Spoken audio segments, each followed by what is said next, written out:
It is amazing to watch how people grow and change throughout time and how they grow to become the people that they will be for the most of their lives.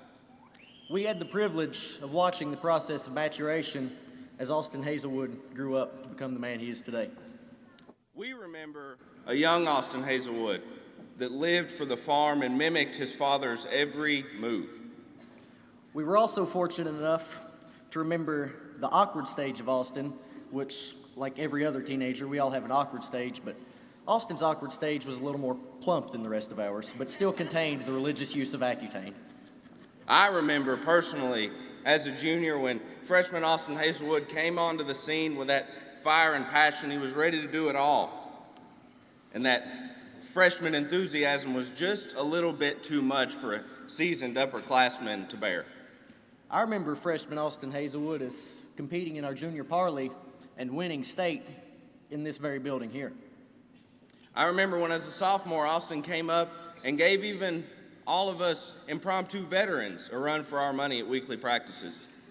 I remember our SAE project whenever we thought it was a good idea but turned out not to be such a good idea, raising our own herd of goats, which started and abruptly ended a few short days later with our only and lovely goat, Karen.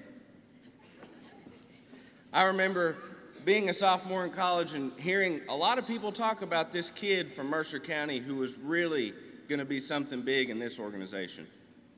I remember him being so famous that his phone number was on a banner across our senior high school. I remember what it was like for me, just like it was so many of you, to go through this organization and see and feel the changes that it has for all of us and the effects. Let this man, young Austin Hazelwood, stand in front of you as an inspiration to all of us today, in that not so little kid could stand in front of you, a leader of this great organization.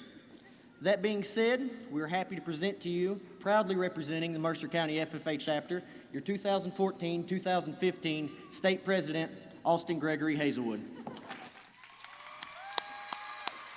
Hey.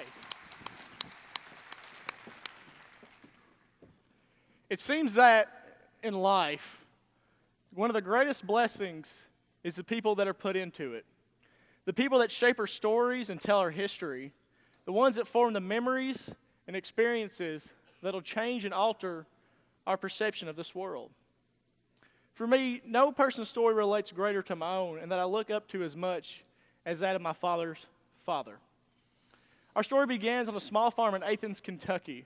My great-grandfather, being a tenant farmer on his father's farm in the 1930s, soon realized the lack of opportunity there and moved his family to Mercer County in 1946. Shortly after my grandfather graduated high school, he found himself in the Navy, enlisted in a B-24 bomber as a radio operator. A job at the time during World War II was very hazardous and had a very low survival rate. But fate quickly intervened, and he came home and went back to farming. A few years later, he married a woman down the road and had 5 children, 4 boys and 1 girl. And bless her heart, believe me, I know exactly how it feels to be outnumbered by the opposite gender. This year's very apparent of that. But to me and my siblings, he walked on water. It seems that every Sunday was spent at my grandmother's house, fishing, helping with the garden, or just wasting away the day. And every single bit of it was absolutely perfect to us. You see, when I stop and think about it, I truly do believe that if Paul Harvey had written his epic monologue, "So God Made a Farmer," about one man, it would have been my grandfather, Carl Warren Hazelwood. And you might be asking yourself, why are you telling me this? Well, you see, as a self-described old soul, I've always had a very fond interest in history. It's always been one of my hobbies and passions. And when I thought of what I was going to say, I want to describe to you that our story is our history. It's how we know ourselves. It's how we know those around us. And no one's story relates better to my life than my grandfather, Carl Hazelwood. But in today's rushful times and modern era, all too often we have a growing disconnection between our past. We stop too often and think to ourselves, why does that matter to know what happened 30, 40, 50, 100 years ago?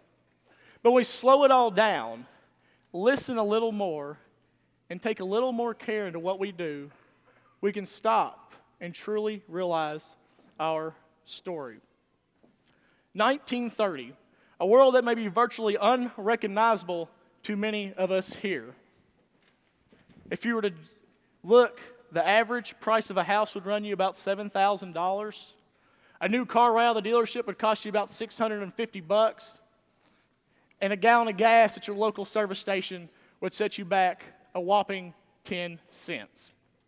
The scenery was different then, too. There was no such thing as big box stores. The little man held all the business on Main Street, and you knew everyone's first name. And Coca-Cola was best served as an ice cream float at your corner drugstore.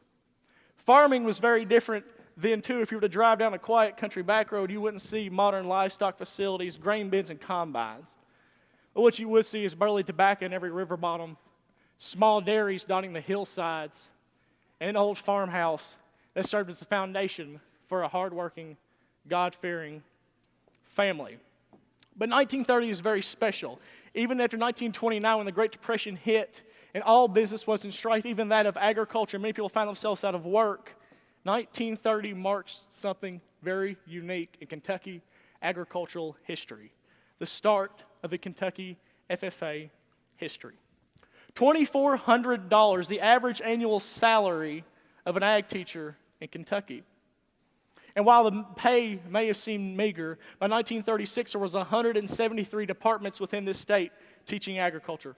Proof to just how essential people even back then realized agriculture education was. Now, as I said, the Depression was taking place and it seemed that everything was falling apart in this country. And as an initiative to get people back in work, Franklin Roosevelt enacted something called the Civilian Conservation Corps. And one of those camps was established in a small town in Hardinsburg of Breckinridge County. But by 1937, that camp was no longer needed and was bought by the Kentucky Department of Education to be what we know now as the Kentucky FFA Leadership Training Center. And so while Kentucky FFA now had a place to call home, a place of growth and responsibility, and to promote leadership, personal growth, and career success, much was still needed. As you all learned yesterday, 1953-54 State President Lawrence Hall raised $250,000 at a time when the average annual salary for one individual in this country was $4,700. $250,000, which would now, if you factor in inflation, would be well over $1 million. He did that in 1 year. And they say farm boys from the middle of nowhere can achieve great things.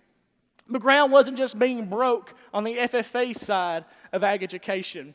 Now, at this time, segregation was still in place in most educational institutions, and it was soon realized that African Americans were missing out on career and technical education. Now, while it's not exactly known when the very first NFA programs were established, we do know that Little Rock High School in Bourbon County held the very first NFA program with Mr. C.T. Cook as the first African American ag educator in Kentucky. And just like the early days of Kentucky FFA, Kentucky NFA experienced great success, producing 4 national officers until the merger with Kentucky FFA in 1965. One of those national officers that you all got to meet just a few moments ago, named Mr. Rupert Seals. And now we find ourselves in the present time, all this building up to what we see now, the formation of our story. But all history is meaningless if we don't have the facts, if our words are not backed by honesty and truth. You see, the fact is we all know that agriculture is a civilization of mankind. We all know that more mouths are to be fed and less hands every day are able to feed them. That by 2050, 9 billion people will be on this planet. And then again, less and less people go into the field of agriculture because it's too hard, it's too dirty. People don't want to take the risk. But I plead to you that we need people to step up. We need people to know the facts. We need informed members. We need the education.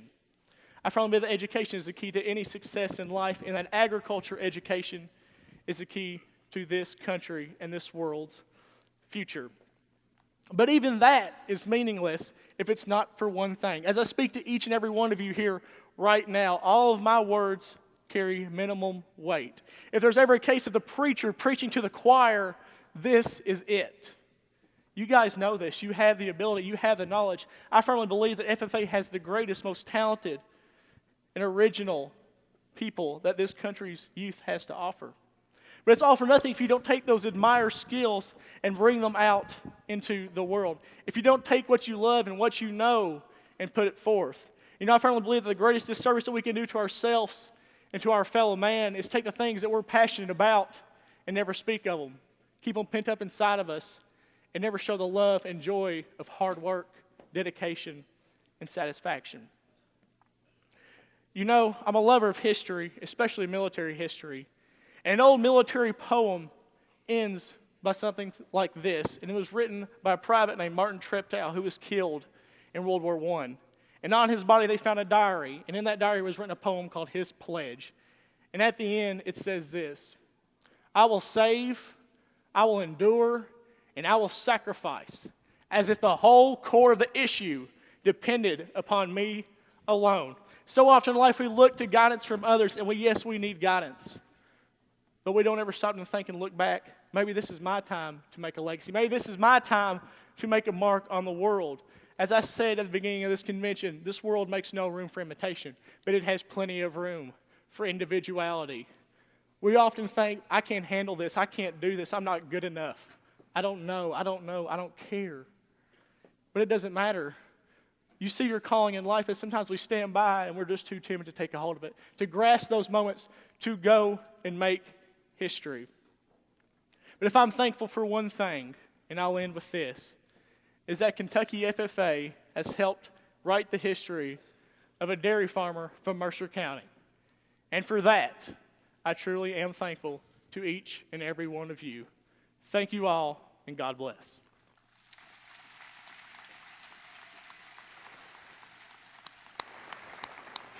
Austin, it's safe to say that this team would not be the same without you. We're so thankful to have you as our president. Ladies and gentlemen, your 2014-2015 state president, Austin Hazelwood.